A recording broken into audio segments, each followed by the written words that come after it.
Olá, eu sou a Morgana Bueno, esposa do Marcos Bueno, mãe da Lívia e da Luísa e do casal Tudo de Bueno. Tudo bem com vocês? Hoje eu postei no Instagram um texto bíblico lá de Isaías 41:10 que fala muito ao meu coração.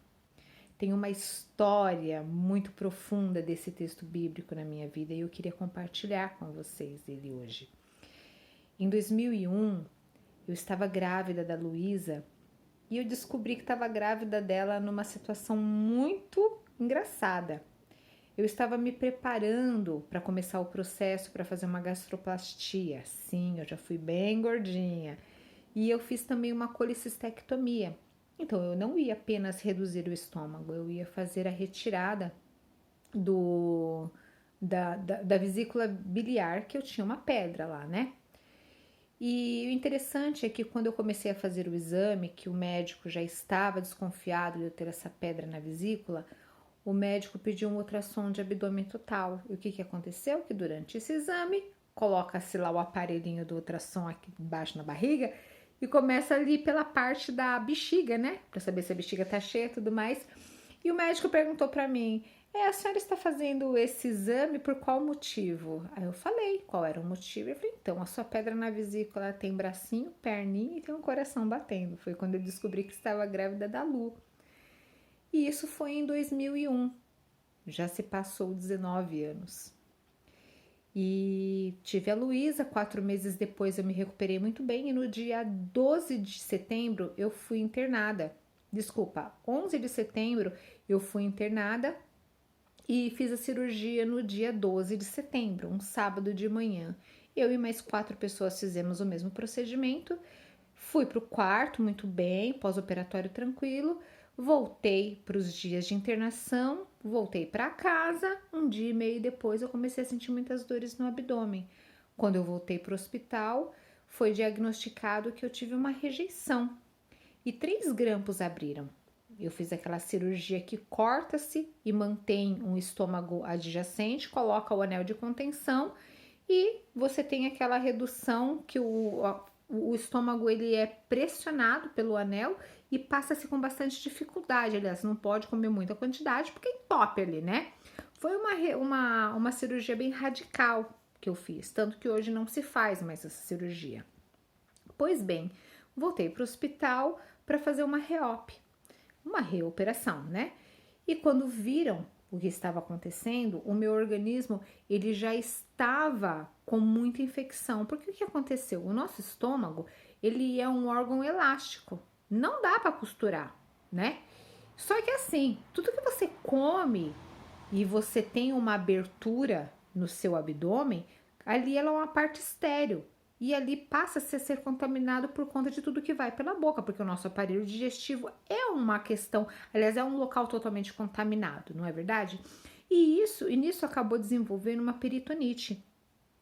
Fez a cirurgia, não dá para reconstruir o estômago, continuei internada porque a infecção ela estava muito alta.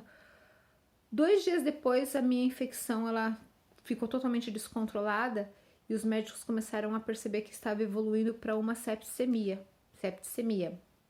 que é a infecção que já toma conta de todos os órgãos e também passa-se para o sangue, né? E isso, os médicos começaram a ficar desesperados, que em menos de 4 dias, menos de uma semana, eu estava indo para a 3ª cirurgia, tomando a 3ª anestesia geral. E nisso o médico ele me abriu apenas para me lavar por dentro. E nessa história toda, a minha família ficou muito assim desenganada. Os meus pais eles ficaram muito preocupados. As meninas eram muito pequenas, eu fiquei muito tempo sem as ver. O pai das minhas filhas acompanhava de perto, mas ele não tinha equilíbrio emocional para poder acompanhar tudo isso. Enfim, foi muito difícil, né, emocionalmente para minha família. Os meus pais praticamente adotaram a Lívia e a Luísa. A Lívia tinha um pouquinho mais de 2 anos, enfim.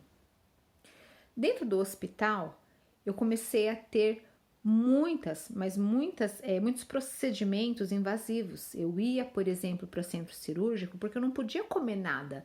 Eu fui submetida a passar um Intracate, que é aquela canulazinha que vai na veia do coração, na subclávia, onde eu precisava ser alimentada e medicada. Por quê? Porque nada poderia passar pelo meu estômago, né? Então, ali era um procedimento que eu tinha que ir para centro cirúrgico, eu perdi várias vezes os acessos, eu fui fazer esse procedimento em centro cirúrgico e fiz fora do centro cirúrgico também.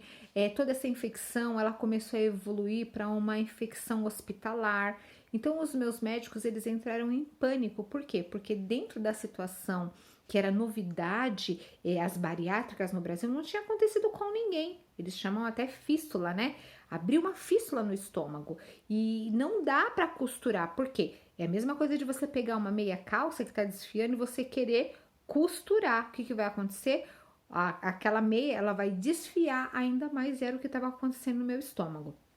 Pois bem, eu voltei da terceira cirurgia, a minha família ficou muito abalada, o meu pai teve que assinar e autorizar a minha terceira cirurgia porque era de alto risco, eu poderia não voltar da cirurgia. Então eu percebi que aquela semana parece que a minha família todinha ela foi me visitar, mas com medo de como me encontrar. E eu estava com muitas dores, né? Eu não dormia, eu ficava à base de muitas medicações, né? Inclusive, de uma vez corria 3 antibióticos, né? Eu fui até cobaia na época daquela. Tava aquela onda daquele antrax aqui no Brasil, né? E desenvolveram, os cientistas estavam desenvolvendo a eficácia daquele antibiótico ciprofloxacino, uma coisa assim, o tal do cipro. E até isso eu tomei na época. Então, assim, foi muito difícil. Aconteceu que um belo dia eu já estava com muito, mas muito cansaço de tudo aquilo. Eu não podia tomar água, eu tomava medicação para não salivar. Eu tinha aquele dreno que as coisas ficavam saindo por ali. Ah, era horrível, gente, horrível mesmo, né? A minha família, os meus pais, eles iam poucas vezes me ver, porque chega uma hora, gente, cá para nós, 2 meses no hospital, numa internação, é muito difícil você ter toda a sua vida para administrar e ainda mais ter 2 netas, que foi o que os meus pais fizeram. Eles pegaram as meninas para eles, né? E pura e simplesmente ter que cuidar de mim no hospital. Então, muitas vezes a minha mãe não foi, muitas vezes o meu pai ia numa visita e a tensão emocional deles era tanta que meu pai precisou descansar. Então, ele começou a ir 2 vezes por semana e, cara, o meu emocional tava a mil. Eu já não sabia mais as questões do que eu queria, eu não sabia se eu ia viver, eu não sabia se eu ia poder ter uma vida normal. Então fica-se e gerou-se uma incógnita muito grande. O que aconteceu? Um belo de um dia, o meu tio me ligou e foi um dos dias em que eu estava muito sensível. Eu estava num quarto sozinha, numa penumbra, eu tinha um cabelão bem comprido, eu estava deitada por cima do meu cabelo e o meu tio me ligou e eu atendi, um tio muito querido, tio Jaime, um chuchuzinho de gente boa, boníssima e muito querido e muito amado.